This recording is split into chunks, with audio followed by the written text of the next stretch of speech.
Acabou agorinha acabou o jogo do Internacional, 3-1 pro Atlético Nacional.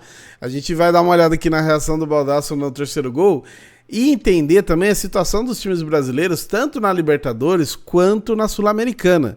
Porque tem um dado aqui meio até assustador que eu vou falar aqui durante o vídeo, mas vamos dar uma olhada primeiro aí na reação do Baldasso, depois a gente fala sobre essa semana, né? Esse meio de semana aí de competição sul-americana.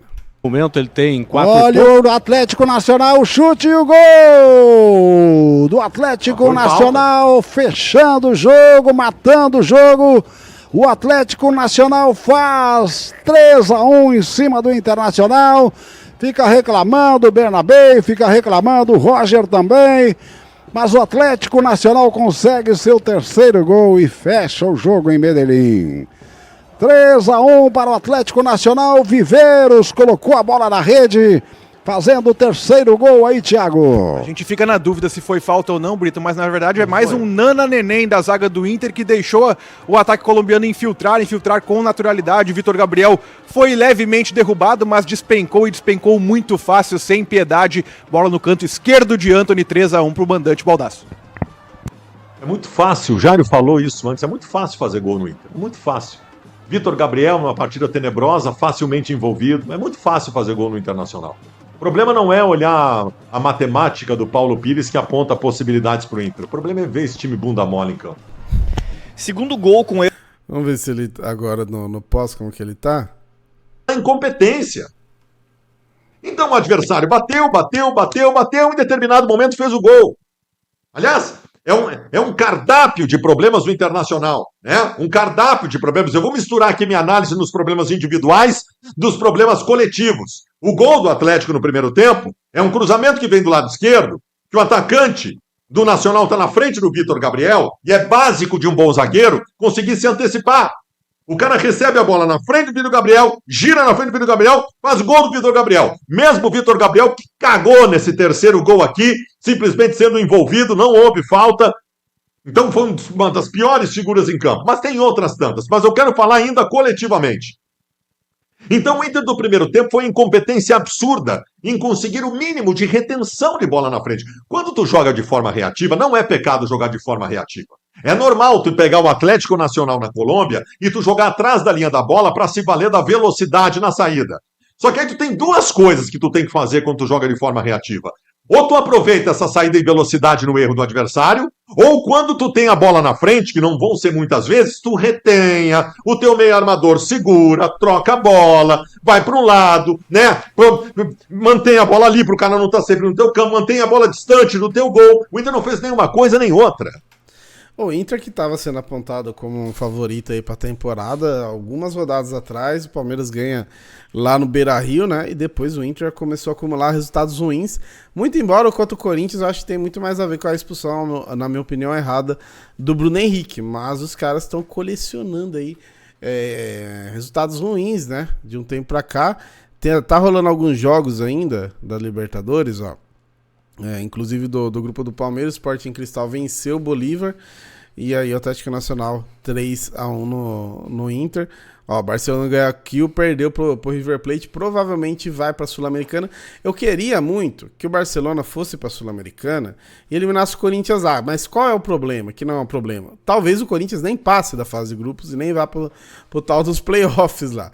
Mas ó, em relação aos times brasileiros que eu falei, um dado assustador é que dos 14 times que jogam Sul-Americana e Libertadores, os 14 times brasileiros, só 4 venceram, mano. Fortaleza, Botafogo, São Paulo e Palmeiras. Só os 4 venceram, né, nessa rodada aqui, nesse meio de semana. Então, assim, uma semana desastrosa aí para a maioria dos times brasileiros. Pra gente foi ótima, né? Mas para vocês verem a situação, no grupo do Botafogo hoje, o Estudiantes é líder com 9 pontos, Universidade do Chile com 7 e o Botafogo tem 6. O Botafogo joga as duas próximas em casa e pode se recuperar ainda. O Botafogo tem condições, inclusive, de classificar em primeiro, né? Não vai classificar com uma campanha muito melhor do que a do Palmeiras, por exemplo, que a do São Paulo, mas tem condições de classificar em primeiro. Então, do Botafogo, apesar de que agora eles estão em terceiro, eles têm condições e tem a famosa faca e o queijo na mão, né? Para se classificar aí. Grupo do River Plate, que é importante a gente ficar de olho, que o River Plate sempre dispara como um dos favoritos, né? E tem o Del Valle ali na vice-liderança disputando aí contra... Se bem que o Barcelona Universitário aqui também tá meio disputando, né? Mas o River aí disparando como líder, acho que vai terminar primeiro aqui também. E aí o grupo do Flamengo, né, cara? Olha o Deportivo Táchira, velho. Perdeu todos os jogos até aqui. Mas a LDU abriu ali... A LDU e o Central Córdoba abriram 3 do Flamengo. O Flamengo é a mesma coisa do Botafogo. A situação é ruim, só que tem a faca e o queijo na mão. Ganhar os 2 jogos em casa pra fazer a campanha aí e se classificar, né? Pode se classificar, deve se classificar, mas...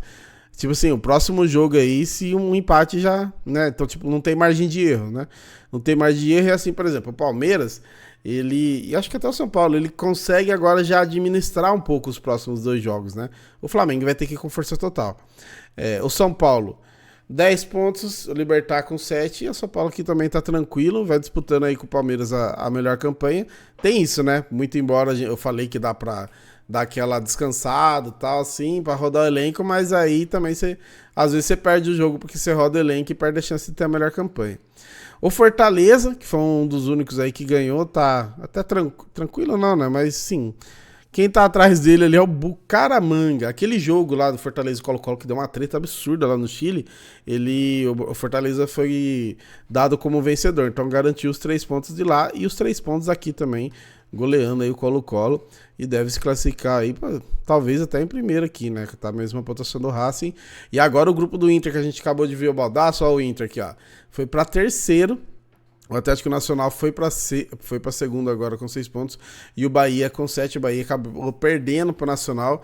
E o Internacional, por exemplo, tem alguns jogos fora, dos 2 jogos, tem um é fora e outro é em casa, então a situação do Inter aqui é bem chatinha também, viu? É o que eu falei, sem margem de erro. O Palmeiras tranquilo no grupo, 12 pontos, já classificado, Cerro Porteño, Sport Cristal e Bolívar, né? 2 com 4 pontos e 1 com 3, então até o Bolívar ainda pode se classificar, mas né, o grupo, o Palmeiras, tipo assim, o Palmeiras fez ficar fácil pra ele e os times entre si se mataram aí, né? E o Vélez, Peñarol, ai que grupo sem graça aqui também, né? Deve classificar aí mesmo o Vélez e o Peñarol. Peñarol, inclusive, se classificando em segundo, seria interessante, hein? Pegar eles nas oitavas só pelo entretenimento. Que a gente já tem um histórico meio embaçado lá, né? Vamos dar uma olhada aqui na Sul-Americana rapidinho, só pra gente também rir um pouquinho do Corinthians, que é sempre bom, né? Sempre bom garantir. Mas não é só o Corinthians não que tá mal, viu? Não é só o Corinthians. Ó, cadê os brasileiros aqui? O Vitória tá em terceiro, já não pega o líder aqui, já tá, não tá eliminado, mas não pega o líder. O Corinthians, o Huracan, garantiu praticamente a primeira colocação, né? Dificilmente o Corinthians vai chegar. O Corinthians perdeu por Huracan e Itaquera, então deve perder, pelo menos empatar lá na casa dos caras. Então a situação do Corinthians também é bem delicada e na Sula, se você classifica em segundo, você vai pros playoffs. Qual é o problema dos playoffs? Você vai pegar o time que vem da Libertadores, tem uns times chatos que vão vir da Libertadores e se aumenta a data do seu calendário. O Corinthians já tem um calendário extenso por causa da pré-Libertadores, né? E por ter chegado na final do Paulista. O Grêmio tá tranquilo aqui. Olha o Cruzeiro, já eliminado. O líder do grupo do Cruzeiro é o Mushuki Runa. E o vice-líder é o Palestino. Meu Deus, o Cruzeiro é sensacional, né? O Fluminense deve se classificar aí também, tranquilo. E o Vasco, apesar de ter tomado 4-1 do Porto Cabedelo, ainda tá numa situação aí para se classificar. O Atlético Mineiro perdeu pro Deportivo, eu não sei nem o nome, Deportivo Iquique. O Rony tentou uma bicicleta lá, não deu certo, mas o Atlético Mineiro talvez se classifique aí também. Mas, cara, o nível da Sul-Americana tá baixíssimo, hein, mano? Tá baixíssimo. Qualquer time aí que despontar um pouquinho melhor já consegue, ou talvez o time que vier da Libertadores já consegue levar esse campeonato aí, porque tá baixo pra caramba.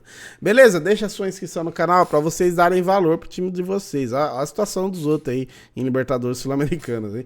Beleza? Deixa a sua inscrição aí, tamo junto.